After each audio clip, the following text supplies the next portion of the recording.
My name is Liam, and I've always loved the Ottawas at 25. I'd spent countless weekends hiking and camping in the wilderness around Seattle, but none after host trips would compare to the life-changing weekend I spent with my best friend Alex last summer. Alex and I had been friends since college, where we met in an environmental science class.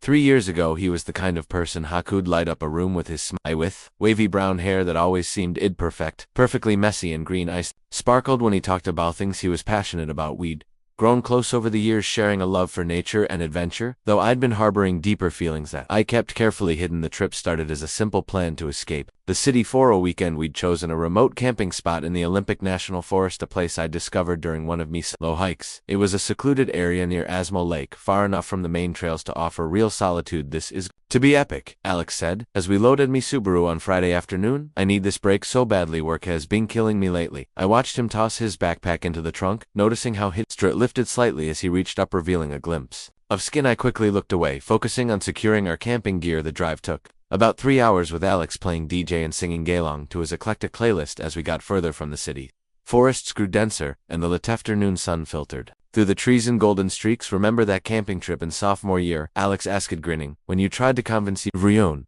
you knew how to start a fire without matches?" I groaned at the memory. In my defense, I had seen it done on you. "Yeah, and we ended up eating cold beans because you were too proud to admit you needed help." He laughed, the sound making my heart skip a beat. We reached the railhead just as the sun was starting to set. It was a mile hike to our camping spot, and we wanted to set up before it got dark. As we shouldered our packs and noticed Alex struggling with his sleeping bag. "You okay there?" I asked, watching him adjust the straps repeatedly. "Yeah, just this stupid sleeping bag. The zipper's been acting up." Tugged at it. "I meant to get it fixed for the trip, but work got crazy, and I forgot." I didn't think much of it at that time, focused instead on leading us down trail before we lost the light. The path was narrow, forcing us to walk single file. I could hear Alex behind us, breathing slightly labored as we climbed uphill. The spot was exactly as I remembered it, a small clearing near the lake, surrounded by towering pines. The last rays of sunlight were reflecting off the water, creating a stunning panorama. "Nate, this is beautiful," Alex breathed, dropping his pack and walking to the edge of the clearing. "How did you find this place?" "Got lost on a hike once,"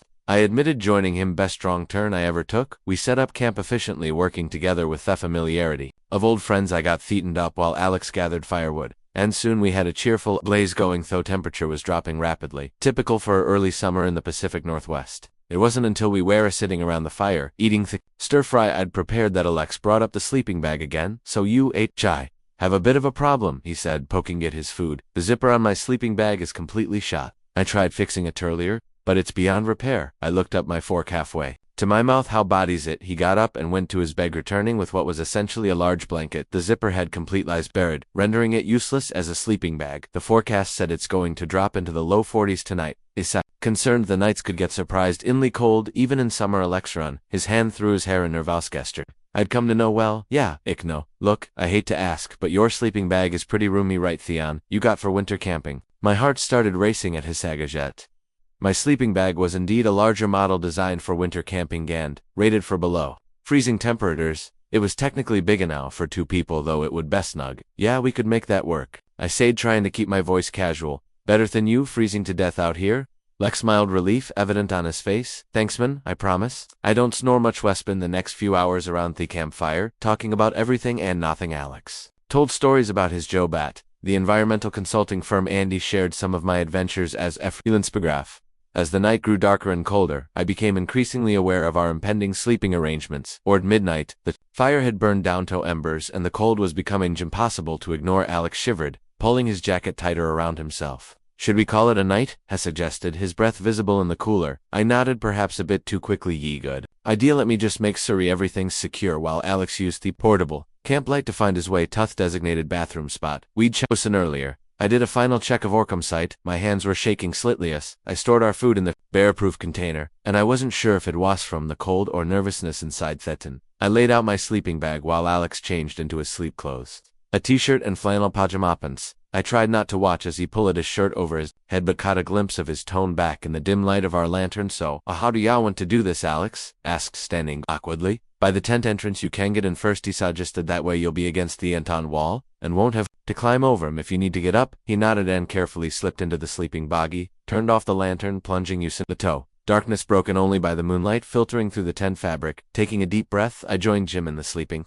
bag. The fit was tight. Ace expected. We lay there stiffly for a few moments, both trying to maintain some semblance of personal space in a situation where that was virtually impossible. I could feel the warmth of his body against mine. Smelled wood smoke in his hair from the campfire. This is kind of awkward, isn't it? Alex whispered, letting out a nervous laugh a bit. I admitted, but at least Yawan frees true mind if he shifted, turning onto his side facing away from there. That's better. The new position actually made things worse or better, depending on how you looked at it now. My chest was pressed against his back and I had to decide what to do with my arm. After a moment's hesitation, I drape-headed over his waist, telling myself at waist most practical solution in the confined space. Is this okay? I asked it softly. Yeah, he replied, his voice slightly husky. It's comfortable. The tension in his body gradually relaxing, and I felt mine doing the same. The warmth between us was comforting. In the cold night air, and despite my racing thoughts, I found myself growing drowsy just as I was about to drift off. Alex spoke again, so quiet I almost missed it. Nate, have you ever? He paused to king a shaky breath. Have you ever wanted something but were afraid to admit it to yourself? My heart started pounding so hard I was sure he could feel it against his back. Yaya whispered. I have. He was silent for a long moment, and I held my breath wondering if I'd said too much or not now.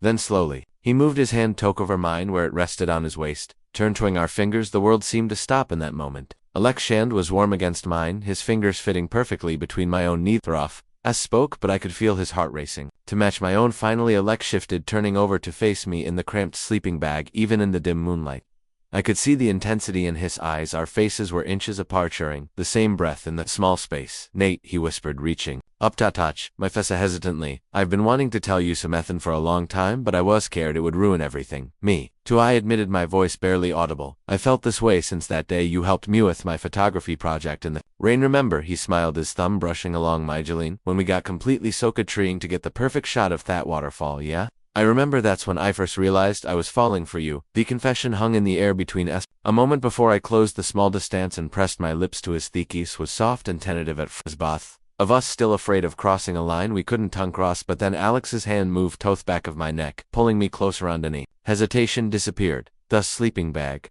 rustled as we shifted closer, our bodies pressing together in the confined space. Alex's lips were warm and eager against mine, and I could taste a hint of marshmallows from our Olerchamores. My hand found its way under his shirt, exploring the warm skin of his back, feeling the subtle movement of his muscles. When we finally broke apart, both slightly breathless, Alex rested his spread against mine. I can't believe this is happening, he whispered. I've this so many times, but I never thought. Me neither, I said, running my fingers through his hair. I was so scared off losing you as a friend. He laughed softly. We're idiots, aren't we all? This time complete idiots, I agreed, pulling him in for another kiss. We spent the next hour trading kisses and quiet confessions, making up for lost time. Alex told me about how he'd realized his feelings during our weekly cafe meetups, how he'd catch himself staring when I was focused on editing photos. I admitted to deliberately planning more outdoor activities just to spend time with him, how I'd memorized the way his eyes crinkled when he really smiled. Eventually, exhaustion began to overtake us. Alex was tracing lazy patterns on my chest with his finger, his head tucked under my chin. What happened, Shin? We go back, he asked quietly, to their world. I tightened my arm around him. Whatever we want to happen. Ich know what I want to be with you properly. No. Like a dream I might wake up from at any moment, as if sensing my gaze. Alex's eyes fluttered open. He looked confused for a second, before his eyes met mine and a slow smile spread across his face. Morning, he murmured, stretching slightly but not moving. Away, so last night wasn't just an amazing dream. I smiled, running me fingers through his sleep. Tussly at here if it was we're having the summer dream. He propped himself up on one elbow, looking down at me with an expression that made my heart skip without warning, leaned down and kissed me. Morning breath be damned. The kiss was different from last night's, more confident, more asserting. I could get used to waking up like this, he said, when we finally broke apart, even with a hard ground and camping mat. Even with that, he laughed then, his expression turned more serious, though I wouldn't mind trying it in a real bed sometime. The implication had my pulse quicken. My apartment's a lot closer to the city than yours, he suggested, trying to sound casual as date an invitation. His eyes sparkled with mischief. Maybe, but first. I rolled Yusufa, pinning him beneath me in the sleeping bag. We have all morning here in the tent. Alex's response was cut off by me lips finding his again. We spent the next hour exploring each other with increasingly bold touches and kisses, learning what made each other gasp. Inside the cramped space of the sleeping bag made everything more intimate, forcing us to stay close. Eventually, thick growing heat and our growling us to emerge from the tent. The morning was crisp and clear. The lake surfaced like glass in the early light, moved around each other as we prepared breakfast, stealing kisses and touches at every opportunity, unable to keep our hands to ourselves now that we could finally express our feelings free. You know what's funny? Alex sighed as we sat by the rekindled fire eating slightly burnt pancakes we'd managed to make. I almost didn't come on this trip. I looked at him in surprise. Really we not he. Poked at his pancakes with his fork. I thought it might be too hard banged alone with you for a whole weekend. I was afraid I might do something stupid, Andrew, in our friendship. Then my sleeping bag actually broke and I almost used it as an excuse to back out. I'm glad you didn't, I said, reaching over to take his on though. I'm starting to wonder if that sleeping bag was really broken or if you planned it. He laughed, squeezing me hand. I wish I was that clever. No, it really did break, but maybe it was fate's way of giving us a push we both needed. After breakfast, we decided to explore the area around the lake. The trail wasn't narrow, forcing us to walk single file, but now Alex would occasionally grab my hand to help me over fallen logs lingering longer than a set. We found a small waterfall feeding into the lake and stopped to take photos, though now instead of just landscape shots we took several of used together. My camera's timer capturing our first pictures as a couple near through waterfall. We found a sun-warmed rock large enough for both of us to sit, and Alex settled between my legs, leaning back against my chest as we watched the water cascade down the rocks. This feels so natural, he said, playing with my fingers where they rested on his stomach. Being with you like this, I was so worried it would be weird or awkward. I pressed a kiss to his neck, feeling him shiver slightly. I know what you mean, it's like everything's different. But also exactly the same different but the same, Alex repeated thoughtfully, like how I still want to tell you about every stupid thing that happens at work, but no, I also want to kiss you while I'm telling the stories. The afternoon passed in a peaceful blend of hiking, swimming in the surprisingly warm lake and lung. About our future we talked about practical things, how we'd handle telling our friends, whether we should keep our relationship quiet at work initially, and more personal hopes and fears. My parents might take some time to adjust, Alex admitted as we lay on a blanket by the lake, his head resting on my chest. They're not unfriendly about the Chet Plus stuff, but they've always had this image of me settling down with Annie's a girl having kids. I ran my fingers through his hair soothingly. We can take it slow with them. There's no rush to tell anyone until we're ready. He lifted his head to look at me. What about your family? My sister already knows I'm gay, I said. She probably suspects how I feel about you. She's been teasing me about my obvious crush for months. Alex grinned. Really, what did she say? That I light up like a Christmas tree whenever your name comes up in conversation.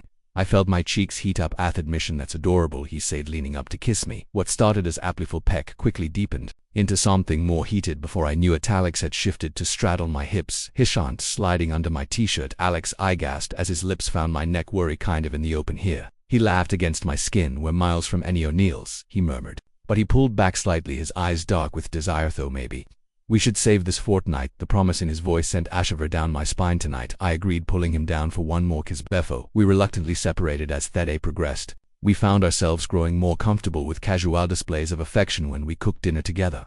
Alex would wrap his arms around my waist from behind, resting his chin on my shoulder. Toe supervised my cooking while gathering firewood. I'd kept him watching me with a soft smile that made my heart flutter. That evening, sat by the fire, talking about our favorite memories together, now seeing them through the lens of our mutual attraction. The night grew colder, but we were prepared this time. Wrapped in a remember that time we got caught in that thunderstorm during the hiking trip last fall?